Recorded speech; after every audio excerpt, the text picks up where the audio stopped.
많은 분들이 물어보시는 게요. 그래서 어떻게 해야 살을 뺄 수 있을까요? 이거잖아요. 저도 정말 많이 듣는 말이긴 한데요. 근데 이 환자분의 평소 생활 습관이나 이런 걸 모르는 제 입장에서는 사실 원론적인 말씀밖에 해드릴 수가 없더라고요.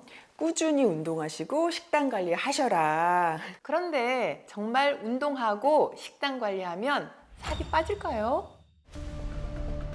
다이어트를 위해 필수로 꼽히는 운동과 식단 관리.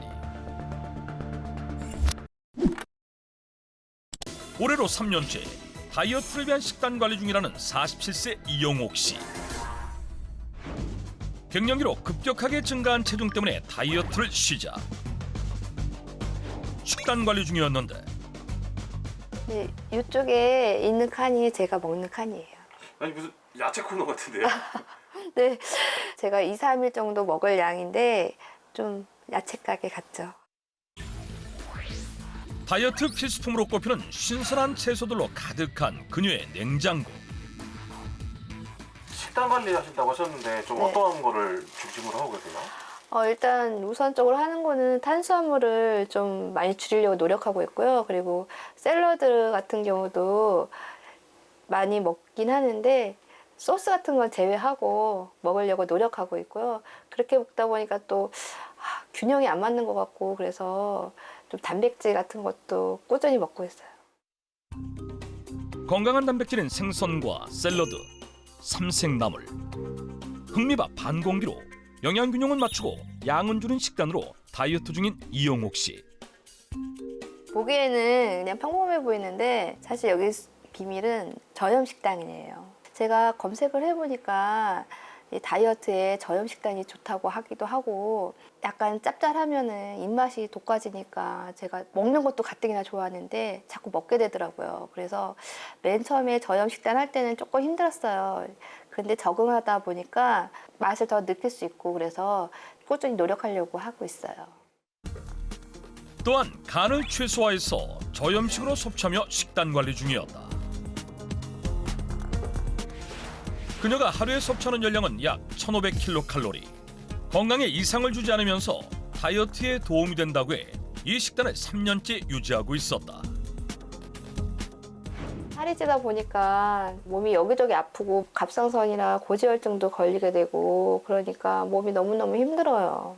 피로감도 많이 느끼고 그리고 잠도 잘 못 자고 땀으로 막 꺼지는 것 같아서 잠도 못 자고 그런 게 지금 생각해서 보니까 그렇게 이제 갱년기랑 겹쳐가지고 이 먹는 것도 좋아하고 그래서 그런지 모르겠는데 점점 조금씩 알게 모르게 찌더니 뭐 1년 지나면 뭐 5, 6kg, 10kg 이렇게 쪄있던 것 같아요.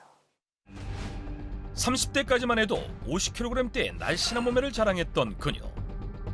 하지만 갱년기 증상을 겪으며 살이 찌기 시작하더니 현재 몸무게는 61.8kg. 게다가 건강까지 안 좋아져 고지혈증은 물론 갑상선 기능 저하증까지 진단받았다.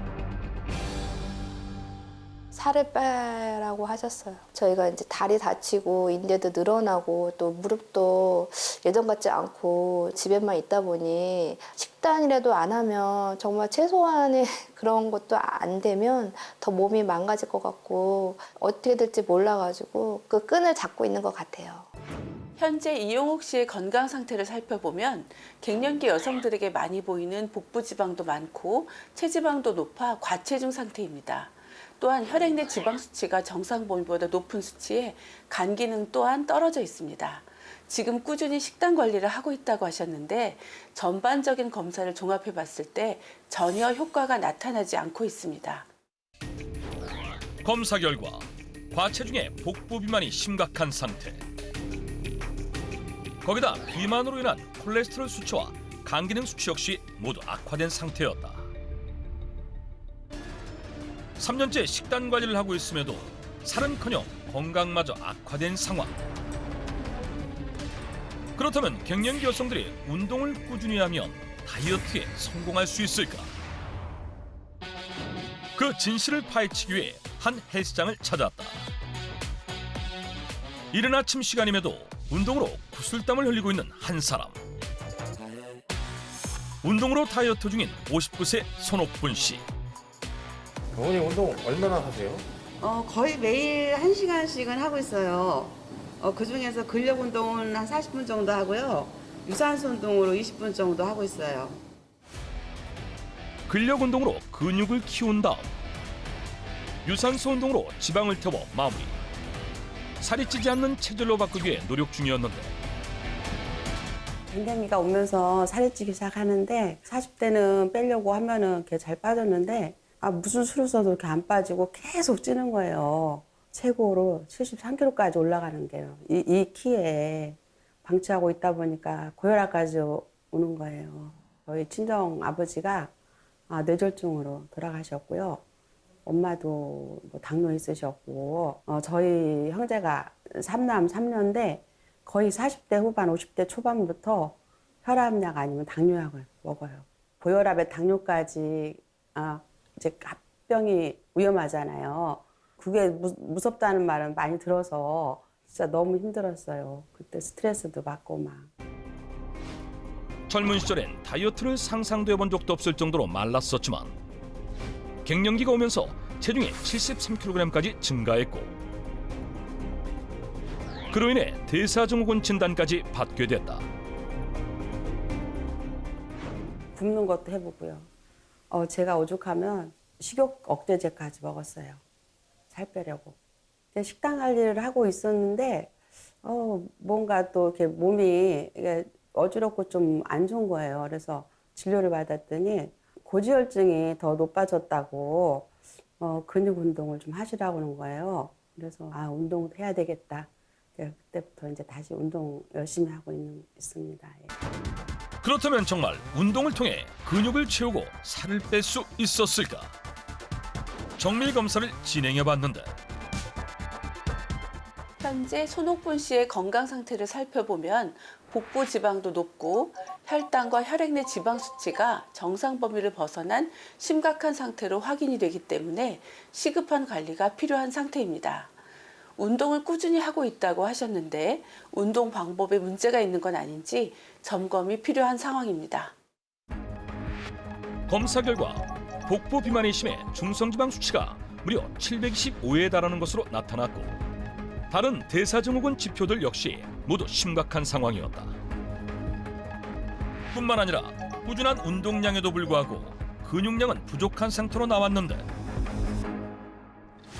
식단 관리와 운동을 열심히 하고 있음에도 전혀 나아지지 않은 두 사람의 건강 상태.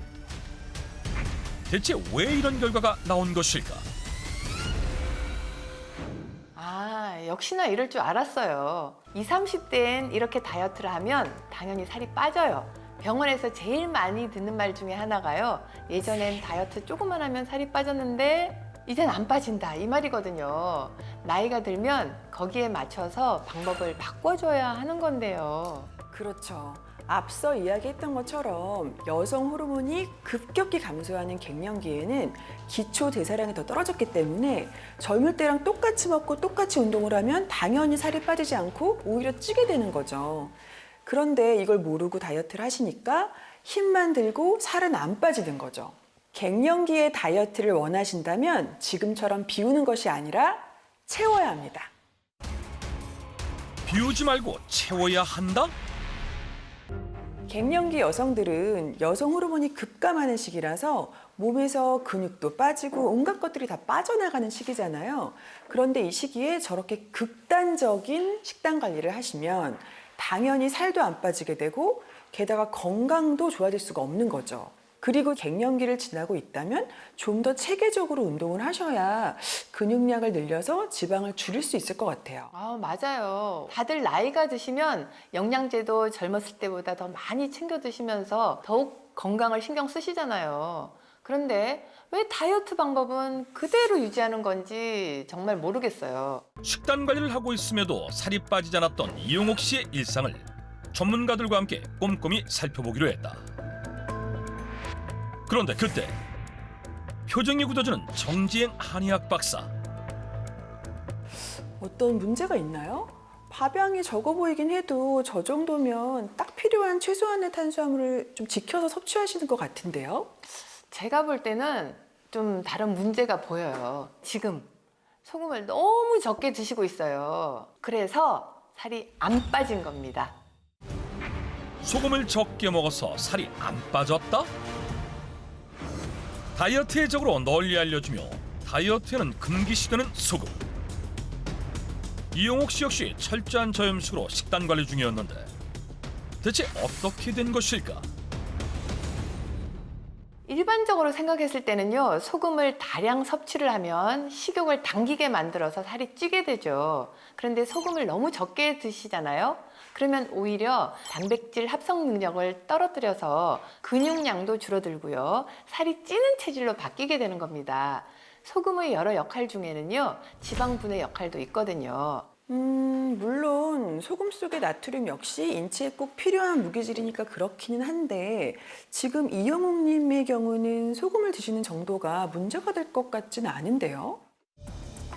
나트륨 섭취를 두고 의견이 갈린 두 전문가. 실제 그녀의 식단을 다시 살펴보니 반찬을 만들 때도 소금은 일절 쓰지 않고 생선을 굽기 전 물에 헹궈내고 있었다. 식재료 자체에 포함된 나트륨을 포함해 간이 되는 음식들의 나트륨을 모두 더해보니 그녀가 하루에 섭취하는 나트륨의 양은 645mg으로 세계보건기구 권장량의 약 3분의 1 정도 되는 양이었다. 이분 연령이 20, 30대였으면 저염식이 건강에 좋아요라고 얘기할 수 있을 것 같아요. 근데 지금 갱년기시잖아요. 갱년기에 여성 호르몬이 감소를 하게 되면 소변 배출량이 감소하게 되고 몸에 수분이 많이 머무르는 그런 상태가 돼요. 그리고 또 갱년기의 가장 대표적인 증상 하면 또 열이 오르는 거잖아요. 그러면 물을 많이 마시게 돼요. 열이 오르니까. 몸에 머물러 있는 물이 많은데 여기다 추가로 또 물을 마셔요. 그리고 소변으로 배출은 또 안 돼. 갈증은 계속돼서 또 물을 마시게 돼. 이렇게 악순환이 반복이 되면은 저나트륨 혈증이 올 확률이 높아지고요. 그로 인해서 순환이 잘 안 돼서 비만이 될 확률이 높아지게 되지 않겠어요?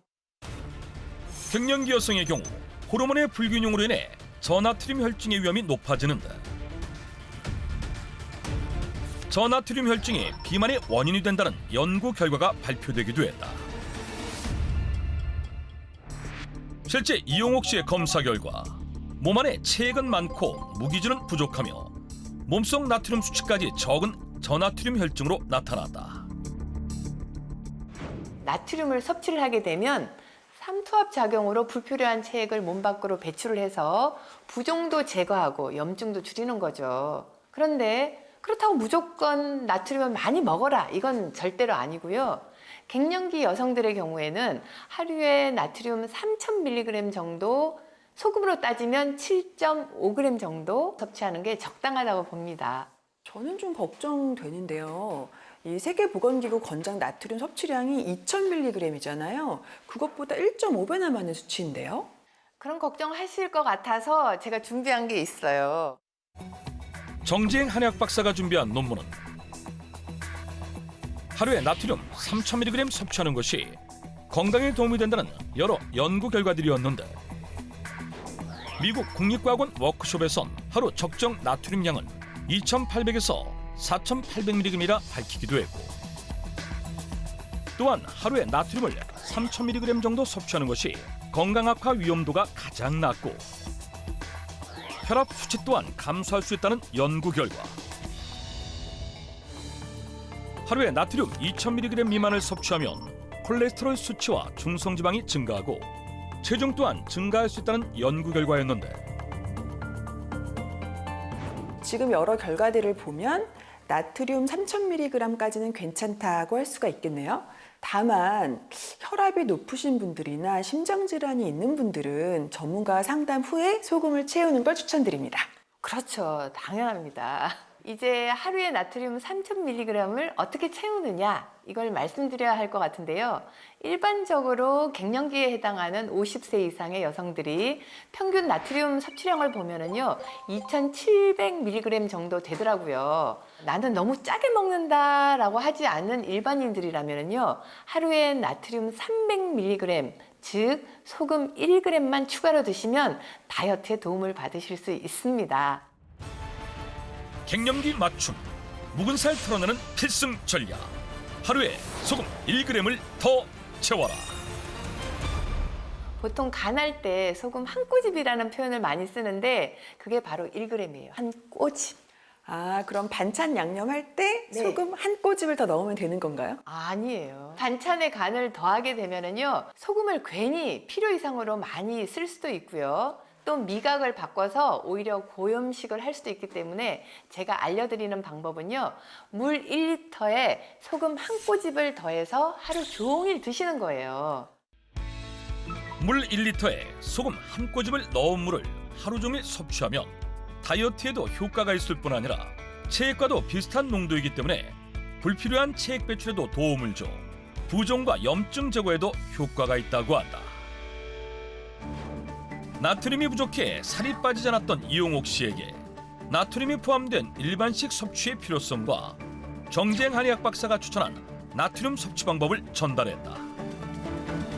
다이어트 하려고 열심히 했는데 그 방법이 좀 잘못된 것 같아서 좀 충격적이고 앞으로 알려주신 방법대로 제가 열심히 한번 다이어트를 해보겠습니다.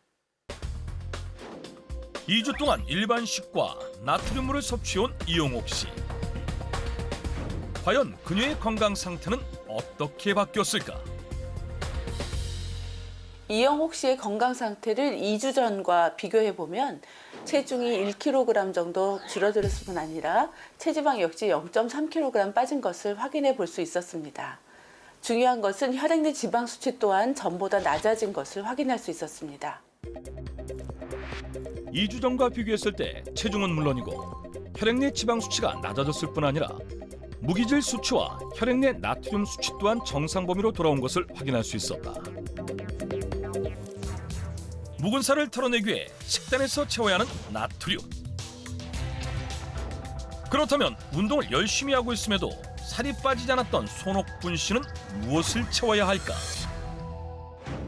보다 구체적인 솔루션을 제공하기 위해 그녀의 하루를 지켜보기로 했다. 이른 아침 가볍게 닭가슴살 샐러드로 속을 채운 다음 헬스장으로 향하는 손옥분 씨. 먼저 근력 운동을 진행한 다음 유산소 운동을 진행했는데 혹시나 몸에 무리를 줄까 싶어 하루 1시간의 운동 시간을 반드시 지키고 있었다.